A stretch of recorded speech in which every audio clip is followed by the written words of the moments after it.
ระหว่างกระสุนปืน1 นัดกับกาแฟ1 ถ้วยทุกคนคิดว่าอะไรจะปลิดชีพคนได้เร็วกว่ากันคะในปี 1771 ในคุกใต้ดินของสวีเดน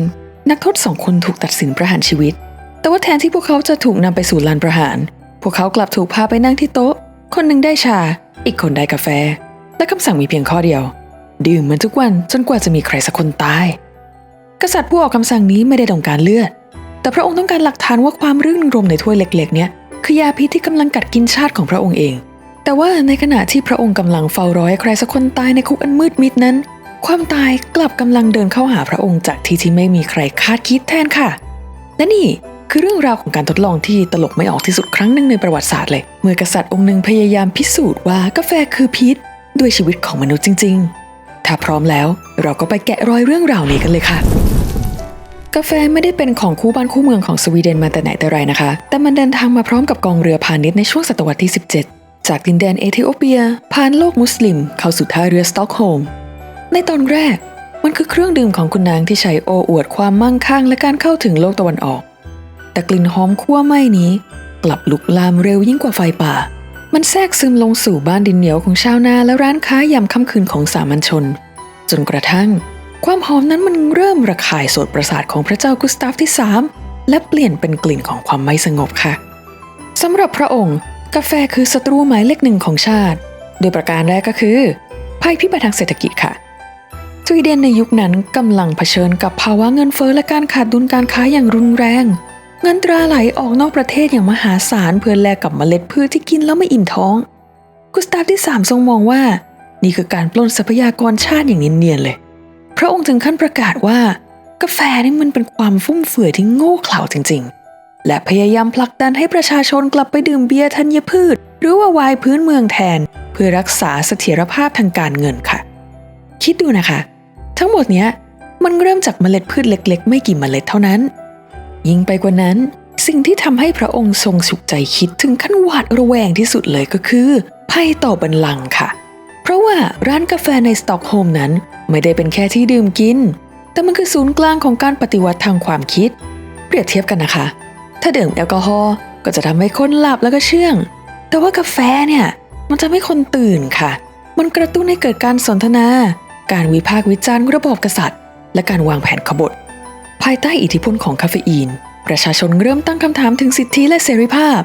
กษัตริย์กุสตาฟที่ 3ก็คงทรงร้อนหนาวแล้วล่ะค่ะคงเริ่มเห็นภาพหลอนแล้วว่าทุกถ้วยกาแฟที่ถูกยกขึ้นจิบนั้นคือการบ่มเพาะเมล็ดพันธุ์แห่งการยึดอำนาจบางทีสิ่งที่เขากลัวอาจไม่ใช่กาแฟนะคะแต่อาจเป็นเสียงหัวเราะและบทสนทนาที่พระองค์ควบคุมไม่ได้นั่นเองแต่ว่าการสั่งห้ามอย่างเดียวมันไม่เคยพอค่ะเพราะว่าคนที่ติดกาแฟมันไม่ได้ติดแค่รสชาติอย่างเดียวใช่ไหมล่ะก็เลยทำให้ความพยายามในการสั่งแบนครั้งแรกๆล้มเหลวอย่างไม่เป็นท่ากฎหมายสั่งห้ามมีกาแฟในครอบครองถูกประกาศใช้ในปี 1746 และรุนแรงขึ้นเรื่อยๆจนถึงขั้นริบข้าวของเครื่องใช้หรือแม้กระทั่งช้อนหรือว่าถ้วยชามของคนที่แอบต้มกาแฟค่ะแต่ยิ่งห้ามก็เหมือนยิ่งอยู่ค่ะตลาดมืดกาแฟเฟื่องฟูจนเกิดอาชีพสายสืบกาแฟที่คอยดมกลิ่นตามบ้านเรือนถ้าเจอว่าบ้านไหนต้มกาแฟก็จะนำไปสู่การจับกุมค่ะแต่ประชาชนก็อย่างดื้อรั้นค่ะและนั่นก็ทำให้กุสตาฟที่ 3ทรงกริ้วถึงขีดสุดพระองค์จึงตัดสินใจเปลี่ยนกลยุทธ์ค่ะกฎหมายมันไม่ได้ผลใช่ไหมงั้นมาใช้ความตายเป็นเครื่องข่มขวัญแทนก็แล้วกันโดยการจัดฉากการทดลองมนุษย์เพื่อตราหน้ากาแฟว่าเป็นฆาตกรเงียบที่ใครก็มีอาจหลีกเลี่ยงค่ะเมื่อกฎหมายและภาษีล้มเหลวในการหยุดยั้งความกระหายพระเจ้ากุสตาฟที่ 3จึงเปลี่ยนคุกหลวงให้กลายเป็นสถานีทดลองทางคลินิกแห่งแรกๆของยุโรปพี่น้องฝาแฝดคู่หนึ่งถูกพาเข้าการทดลองนี้ค่ะซึ่งพวกเขาไม่ได้ถูกเลือกเพียงเพราะความผิดฐานฆาตกรรมนะแต่ว่าเพราะพันธุกรรมที่เหมือนกันทุกประการจะช่วยขจัดตัวแปรสุ่มทางวิทยาศาสตร์ออกไปพระองค์ถึงขั้นทรงแต่งตั้งคณะแพทย์หลวง2 คนให้มาพำนักอยู่ในคุกเพื่อเฝ้าสังเกตการนักโทษทั้ง2 คนอย่างใกล้ชิดด้วยค่ะกิจวัตรที่น่าสะพรึงกลัวเริ่มต้นขึ้นทุกเช้าเย็นนักโทษทั้ง2จะถูกบังคับให้ดื่มเครื่องดื่มในปริมาณเท่ากันก็คือ3 กาใหญ่ต่อวันไม่มีใครถามว่าพวกเขาชอบดื่มเครื่องดื่มที่ตัวเองได้รับไหมพวกเขาแค่ต้องดื่มเพราะว่าไม่มีทางเลือกชายที่ดื่มกาแฟเริ่มมีอาการใจสั่นอย่างรุนแรงนอนไม่หลับและมือสั่นจนไม่สามารถถือช้อนทานอาหารได้เองขณะที่ชายที่ดื่มชาดูจะสงบนิ่งกว่าแต่ว่าความฝาดมหาศาลจากชา ก็เริ่มทำให้เขามีอาการป่วยเรื้อรังแพทย์จดบันทึกทุกเสียงครางด้วยความเจ็บปวดทุกจังหวะชีพจรที่รัวเร็วเหมือนกลองรบด้วยหวังว่าวันหนึ่งร่างกายของหนูตะเภาตัวใดตัวหนึ่งจะล้มลงเพื่อเป็นข้อพิสูจน์ให้อำนาจของกษัตริย์ค่ะแต่ในขณะที่กุสตาฟที่3ทรงจดจ่ออยู่กับห้องแลบในคุกสงครามใต้ดินของประชาชนกลับปะทุขึ้นชาวสวีเดนมองว่าการทดลองนี้มันบ้าและแม้ร้านกาแฟจะถูกสั่งปิดแต่กลับกลายเป็นว่ามีร้านกาแฟเถื่อนที่ซ่อนอยู่หลังร้านตัดเสื้อหรือว่าห้องใต้ดินเพิ่มขึ้นประชาชนเริ่มยกย่องนักโทษที่ดื่มกาแฟให้กลายเป็นวีรบุรุษโดยไม่ได้ตั้งใจมีข่าวลือหนาหูว่าชาวเมืองแอบติดสินบนพัสดีเพื่อส่งเมล็ดกาแฟคุณภาพดีกว่าเดิมเข้าไปให้นักโทษอีกด้วยเพราะพวกเขาอยากเห็นว่ายาพิษของกษัตริย์เนี่ยจะพ่ายแพ้ต่อจิตวิญญาณของสามัญชนหรือเปล่าทุกหยดที่นักโทษผู้นั้นดื่มเข้าไปยิ่งกลายเป็นสัญลักษณ์ของการดื้อแพ่งต่ออำนาจรัฐค่ะความกดดันไม่ได้ตกอยู่แค่นักโทษเท่านั้นนะแต่มันย้อนกลับไปหาคณะแพทย์ที่ต้องรายงานความล้มเหลวซ้ำแล้วซ้ำเล่าต่อหน้าพระพักตร์ที่เริ่มฉุนเฉียวขึ้นทุกวันเวลาผ่านไปนับ10 ปีนักโทษทั้งสองกลับปรับตัวเข้าหาพิษได้อย่างเกินคาดขณะที่โลกภายนอกสวีเดนเริ่มเข้าสู่ยุคแห่งการปฏิวัติความมืดมิดก็คืบคลานเข้าสู่ใจของกุสตาฟที่3ค่ะเมื่อพระองค์พบว่าความตายที่พระองค์โหยหานั้นไม่ได้มาถึงนักโทษแต่มันกลับมาพรากชีวิตของแพทย์ทั้ง2 คนไปก่อนตามอายุไขทิ้งให้เหล่านักโทษกลายเป็นอมตะภายใต้พันธนาการของเครื่องดื่มที่พระองค์ตราหน้าว่าเป็นอันตรายซะงั้นในขณะที่กษัตริย์กุสตาฟที่3ทรงรอคอยให้ความตายมาถึงห้องขังเสียงดนตรีในโรงอุปรากรก็บรรเลงเพลงสุดท้ายของพระองค์ค่ะโชคชะตากลับกำลังเขียนบทสรุปที่ต่างออกไปในห้องโถงที่หรูหราในปี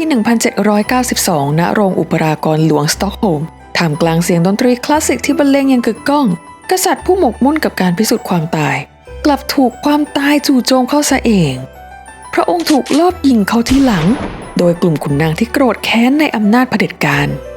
กระสุนนัดนั้นไม่ได้สังหารพระองค์ทันทีแต่พิษบาดแผลและการติดเชื้อพรากลมหายใจของพระองค์ไปในเวลา13 วัน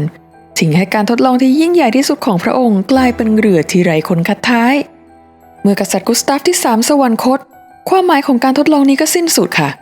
รางวัลของนักโทษทั้งสองไม่ใช่เพียงแค่การพ้นจากโทษประหารแต่มันคือการพิสูจน์ว่ากษัตริย์กุสตาฟที่3ทรงคิดผิดอย่างมหันต์พี่น้องฝาแฝดถูกปล่อยตัวออกมาสู่โลกที่เปลี่ยนไปกาแฟที่เคยถูกตราหน้าว่าเป็นยาพิษชั่วร้ายบัดนี้ก็กลับมีวางขายอยู่ทั่วทุกมุมถนนราวกับเยาะเย้ยคำสั่งแบนในอดีตพวกเขาเดินออกจากคุกในฐานะพยานที่มีลมหายใจของความล้มเหลวแห่งอำนาจรัฐชายที่ดื่มชาและชายที่ดื่มกาแฟใช้ชีวิตบั้นปลายอย่างสงบในบ้านเกิดโดยมีพยาบาลและแพทย์รุ่นใหม่เฝ้ามองดูพวกเขาด้วยความฉงนว่าทำไมยาพิษเหล่านั้นถึงฆ่าพวกเขาไม่ได้ท้ายที่สุดบทสรุปที่ตลกร้ายที่สุดก็มาถึงค่ะชายผู้ที่ดื่มชาที่กุสตาฟที่3ทรงเชื่อว่าปลอดภัยกว่ากลับสิ้นใจลงก่อนในวัย83 ปีทิ้งให้ชายผู้ที่ดื่มกาแฟกลายเป็นผู้ชนะคนสุดท้ายในเกมเดิมพันชีวิตครั้งนี้เขายังคงจิบเครื่องดื่มสีดำนั้นต่อไปจนกระทั่งเสียชีวิตในเวลาต่อมาด้วยอายุขัยที่ยืนยาวจนน่าเหลือเชื่อการทดลองที่กุสตาฟที่3หวังจะใช้ฆ่าคนกลับกลายเป็นเกราะป้องกันที่ทำให้นักโทษคนหนึ่งมีอายุยืนยาวกว่ากษัตริย์คณะแพทย์และใครทุกคนที่เริ่มการทดลองนี้มาด้วยกันค่ะจากเครื่องดื่มต้องห้ามสู่วัฒนธรรมการดื่มกาแฟที่เป็นหัวใจของชาวสวีเดนในปัจจุบันความพยายามของกุสตาฟที่3กลายเป็นเพียงรอยด่างพร้อยที่น่าขำในประวัติศาสตร์บางทีประวัติศาสตร์ก็ไม่ได้สอนเรานะคะว่าใครถูกหรือผิดแต่มันสอนเราว่าสิ่งที่เรากลัวในวันนี้อาจกลายเป็นวัฒนธรรมที่เราขาดไม่ได้ในวันหนึ่งถ้าทุกคนเป็นคนในยุคนั้นล่ะคะจะยอมเสี่ยงคุกเสี่ยงตารางแอบต้มกาแฟดื่มในเงามืดหรือว่าจะยอมก้มหน้าดื่มน้ำเปล่าตามคำสั่งของกษัตริย์ล่ะคะส่วนสำหรับเราทุกวันนี้ถ้าไม่ได้เริ่มต้นด้วยกาแฟนะวันนั้นก็ยังไม่เริ่มต้นขึ้นค่ะถ้าวันไหนกาแฟดีวันนั้นจะเป็นวันที่ดีไปทั้งวันเลยแต่ถ้ากาแฟไม่อร่อยแต่เช้าโอ้โหแบดเดย์เลยค่ะแล้วถ้าใครยังติดใจเรื่องกาแฟอยู่เนี่ยก็สามารถตามไปฟังประวัติศาสตร์กาแฟได้ใน Curious Minds เอพิโซดที่55ได้นะคะลิงก์อยู่ข้างใต้เลยค่ะส่วนเพื่อนๆคนไหนที่พบเบาะแสหรือว่ามีเรื่องราวไหนที่อยากให้เราแกะรอยต่อก็พิมพ์บอกไว้ในคอมเมนต์ได้เลยนะคะแล้วฝากกดไลค์กดแชร์และกดติดตามเพื่อร่วมเดินทางไปในเส้นทางสายลึกลับนี้ด้วยกันนะคะสำหรับวันนี้ขอบคุณที่รับฟังจนจบแล้วพบกันใหม่ในการแกะรอยครั้งหน้าค่ะสวัสดีค่ะ